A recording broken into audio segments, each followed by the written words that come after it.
किसानों से वादा किया था कि जो किसान को प्रधानमंत्री सम्मान निधि का सहयोग माननीय प्रधानमंत्री जी के आशीर्वाद से, उनकी कृपा से मिलता है, उसको हम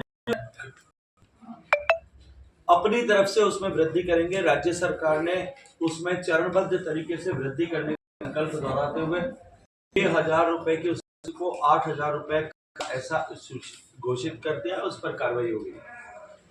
सिलेंडर की प्राइस कम करने का हमने वादा किया था। 450 रुपए में हम सिलेंडर देंगे उज्ज्वला कनेक्शन होल्डर्स को। माननीय प्रधानमंत्री जी ने पहले ही उसके ऊपर पैसा कम किया था और प्रदेश की सरकार ने निर्णय करके वित्तीय भार अपने कंधों पर उठाते हुए प्रदेश की सरकार ने 450 रुपए में गैस का cylinder Ujjwala gas connection holders को मिल सके, इसको सुनिश्चित किया है। सच चुनाव के मैदान में जब हम थे तब हमने वादा किया था और हमने बार बार चीख करके बात कही थी कि राजस्थान में देश का सर्वाधिक महंगा डीजल और पेट्रोल बिकता है। और आप सब पत्रकार मित्रों ने भी उस समय इस विषय को बहुत प्रमुखता के साथ में छापा था, अपने टीवी चैनल्स पर, अपने मीडिया चैनल्स पर, अपने वेब चैनल्स पर दिखाया था कि गंगानगर में देश का सबसे महंगा पेट्रोल और डीजल बिक रहा है। कल सायंकाल माननीय मुख्यमंत्री भजनलाल जी की अध्यक्षता में हुई कैबिनेट की बैठक में राजस्थान सरकार ने 2% वैट डीजल और पेट्रोल पर कम करने की घोषणा ऐसी की है और वो आज सुबह 6 बजे से प्रभावी भी हो गई। ये 2% कम करने से लगभग 1.5 से 1.5 रुपए के आसपास, 1.60 रुपए के आसपास सब जगहों पर डीजल और पेट्रोल की कीमत में कमी आएगी। लेकिन एक विषय हमारे सीमावर्ती क्षेत्रों का था, जो सीमा हमारी पंजाब के साथ में लगती है, गंगानगर में, जहां देश का सर्वाधिक महंगा पेट्रोल और डीजल बिकता था ऐसा कहते थे। जो सीमा हमारी हनुमानगढ़ में पंजाब से लगती है, हरियाणा से बहुत लंबा बॉर्डर हमारा चूरू से लेकर के झुंझुनू तक, और जो है इधर अलवर तक, जो पूरा बॉर्डर हमारा हरियाणा के साथ में, गुजरात के साथ में हमारा जो है बॉर्डर जालोर, सिरोही दोनों, और डूंगरपुर, बांसवाड़ा, इन सब जिलों में। क्योंकि हमारे पड़ोसी प्रदेशों, चाहे हरियाणा है, पंजाब है या गुजरात है, सभी जगह डीजल और पेट्रोल की के ऊपर वैट में राजस्थान की तुलना में बड़ी कमी होने के चलते हुए इस सीमावर्ती क्षेत्रों में बॉर्डर एरियाज के पेट्रोल पंप आउटलेट्स पिछले वर्षों से बंद पड़े थे, कई सालों से उन पर काम नहीं हो रहा। क्योंकि अगर 5-6-7 रुपए लीटर डीजल और पेट्रोल कम भाव में अगर बॉर्डर के उस पार मिलता है तो लोग उधर जाकर के भरा करके वापस अपना काम चला लेते थे। इससे सरकार को दोहरा नुकसान हो रहा है। एक तरफ राजस्थान के लोगों को पैसा खर्च करना पड़ रहा था, दूसरे प्रदेश में जाना पड़ रहा था, और टैक्स रेवेन्यू कलेक्शन भी दूसरे प्रदेश में हो रहा था। क्योंकि सीमावर्ती क्षेत्रों की दूरियां अधिक होने के कारण से ट्रांसपोर्टेशन का एक्सपेंडिचर डीजल और पेट्रोल का डिपो से बहुत ज्यादा होने के चलते हुए भी वहां प्राइसेस जो है वो सर्वाधिक थी। एक तरफ भारत की सरकार ने माननीय मोदी जी के नेतृत्व में आदरणीय हरदीप पुरी जी जो पेट्रोलियम मिनिस्टर हैं, उन्होंने निर्णय करके ट्रांसपोर्टेशन कॉस्ट को सब्सिडाइज करने का निर्णय किया। वहीं दूसरी तरफ जो नॉशनल लॉस होता है डीजल और पेट्रोल में, अगर हम वैट कम करते हैं और तुलनात्मक रूप से दूसरे प्रदेशों के का कम करते हैं, तो उसको पूरा करने के लिए क्रॉस सब्सिडी देने का निर्णय हुआ। और उसके चलते हुए सीमावर्ती क्षेत्रों के जो पेट्रोल पंप्स में जहां जिस तरह के टैक्स जो है इम्पैरिटी थी, फर्क था दो प्रदेशों के बीच में, उसको ब्रिज आउट करने के लिए 4 रुपए से लेकर के 5 रुपए 40 पैसे तक का पेट्रोल और डीजल में क्रॉस सब्सिडाइज करके और कीमत कम करने की घोषणा हुई है, जो भी आज सुबह 6 बजे से प्रभावी होगी। और मैं ये मानता हूं कि इसके चलते हुए एक तरफ राजस्थान सरकार का रेवेन्यू भी बढ़ेगा और दूसरी तरफ सीमावर्ती क्षेत्र में जो पेट्रोल पंप्स हजारों की संख्या में बंद हो गए थे, उन लोगों का रोजगार वापस लौटेगा। उन पेट्रोल पंप पर आश्रित लोगों के घर में वापस ठीक से चूल्हा जल सकेगा। और दूसरी तरफ राजस्थान में जो डीजल और पेट्रोल की कालाबाजारी का एक माफिया काम कर रहा था, इस माफिया पर भी हम उसके चलते हुए अंकुश लगाने में कामयाब हो। इसी के अनुक्रम में कर्मचारियों को राहत प्रदान करने के लिए केंद्र सरकार ने माननीय मोदी जी के नेतृत्व में उनके डीए में 4% की बढ़ोतरी पिछले दिनों कैबिनेट में डिसीजन करके की थी। मैं अभिनंदन करना चाहता हूं राजस्थान प्रदेश के 12,40,000 सरकारी कर्मचारियों की ओर से कि उसी पदानुक्रम में राजस्थान की सरकार ने भी 4% डीए को बढ़ा करके प्रदेश के कर्मचारियों को एक बहुत बड़ी राहत प्रदान की है। ये जो बढ़ी हुई उनको डीए की राशि है, ये 1 जनवरी 2024 से प्रभावी होगी। मार्च का जो करंट मंथ है, इसकी सैलरी में साथ जुड़ करके आएगा और जो सैलरीज पहले मिल चुकी हैं दोनों, वो उनके ईपीएफ और ग्रेच्युटी के अकाउंट्स में सरकार जमा करा देगी ताकि कर्मचारियों को उसका लाभ मिल सके।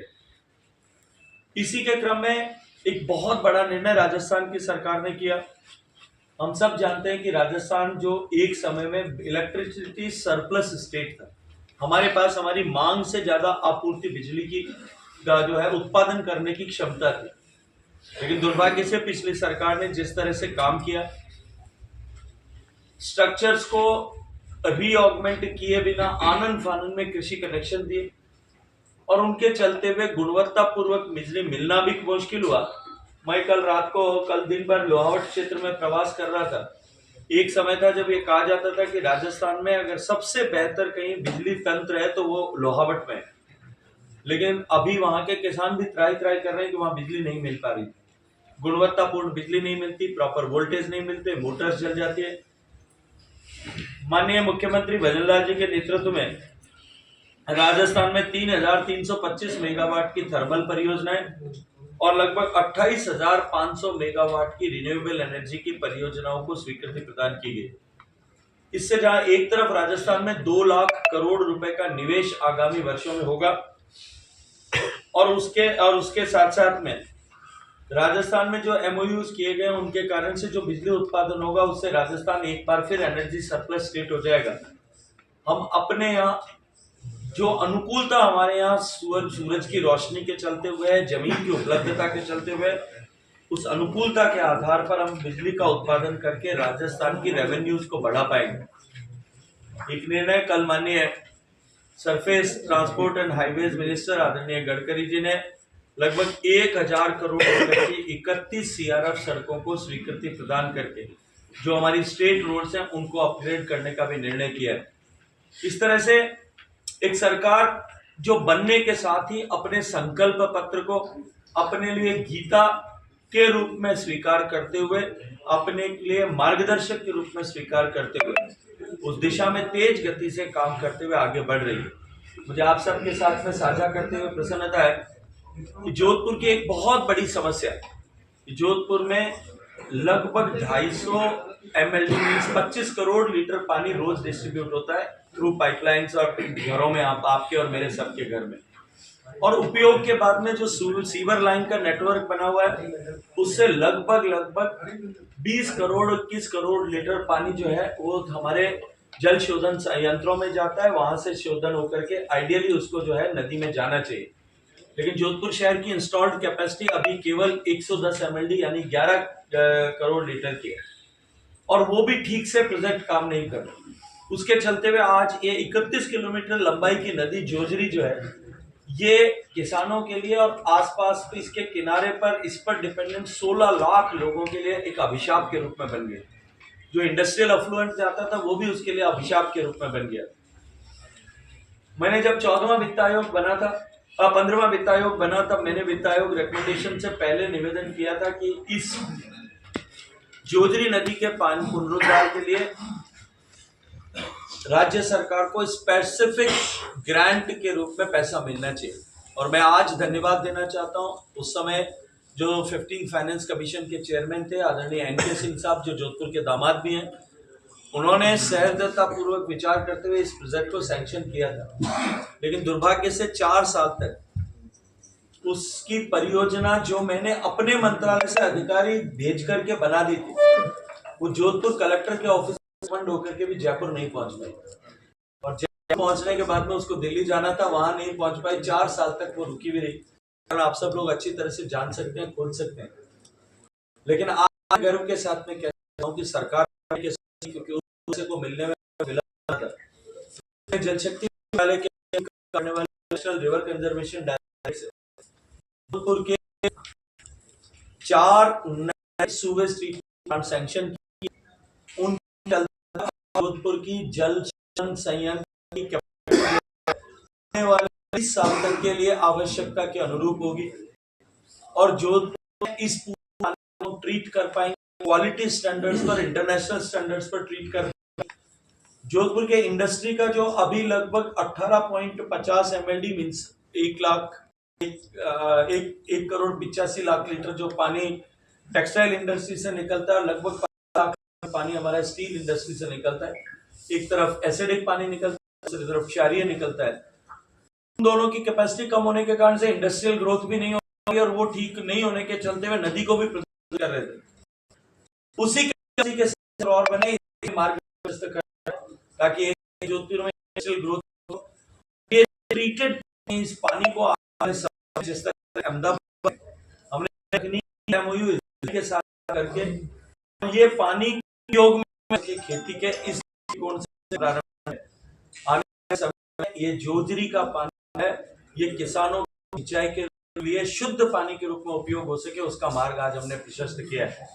172 करोड़ 172 करोड़ रुपए की परियोजना का शिलान्यास अभी किया है, और मुझे पूरा भरोसा है कि आगामी 2 वर्ष में हम इसको पूरा कर पाएंगे, और 2 वर्ष में पूरा करने के बाद में जोधपुर की समस्या का ही समाधान जो है हम हमेशा के लिए कर पाएंगे। आप सब मित्रों ने इतनी देर तक आने के बाद में भी इंतजार किया, उसके लिए